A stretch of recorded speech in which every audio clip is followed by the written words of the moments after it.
organizations, particularly financial services, oil and gas, like to mitigate risk. Yeah.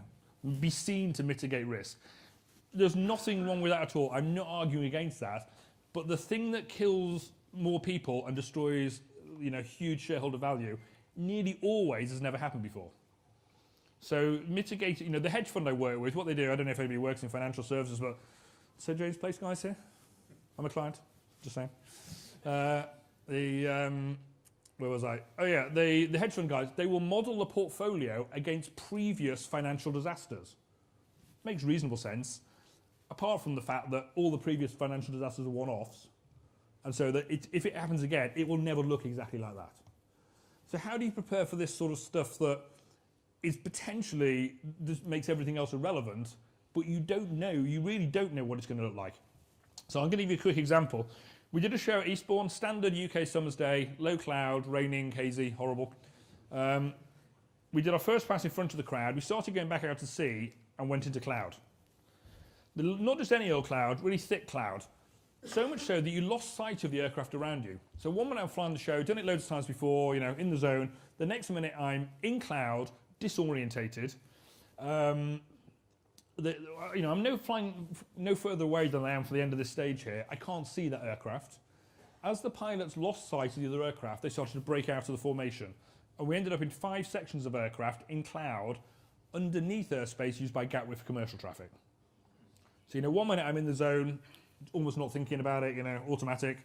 The next minute, on my own, about 1,000 feet above the sea, 400 miles an hour, some funny angle, and there's some jets that I can't see.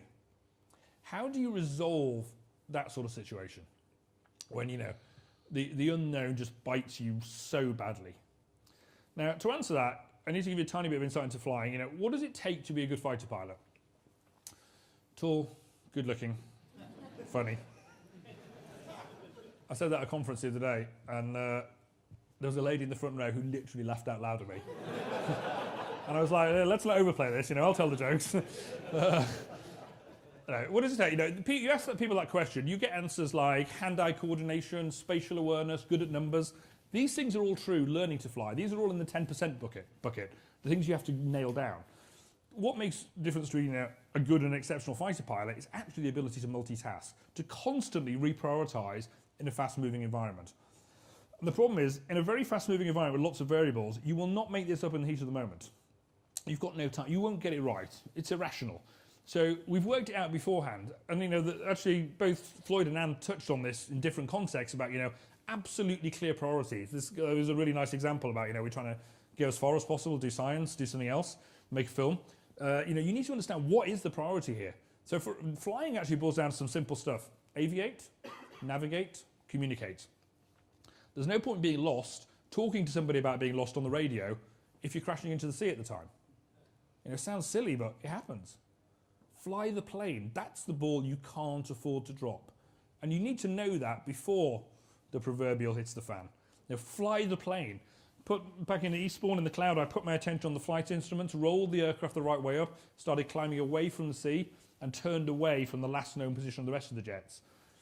I checked my map for the height of the Gatwick airspace. By doing that, and not worrying about all the other things that you might do, only doing the really important stuff, you actually buy yourself some thinking time. Just don't worry about all the stuff. It'll be fine. What do you think the team leader did? So just try and put yourself in his shoes for a minute. He has political, legal, moral responsibility for the safety of the show, the safety of the pilots, the safety of the crowd. This has gone as wrong as it can do. There is a realistic chance here of 2 jets hitting each other or somebody going into the sea. And he is accountable. There's no 2 ways about it. Imagine the pressure that individual is under in that moment. What do you think he did? Yeah, broadly the same. A few people said it. And I think hopefully that's a straightforward and obvious answer sat here. But imagine being in it. The temptation to micromanage, to take control, to do something. What I would refer to as exercise the illusion of control. Because there's not much you can do, but you feel you have to jump in. However, there's 2 things that need to be on this agenda. One is, there's no point trying to look after the rest of the team if you're in a mess. So sort yourself out. And then the other thing is, there's not much you can do for the others in the very short term.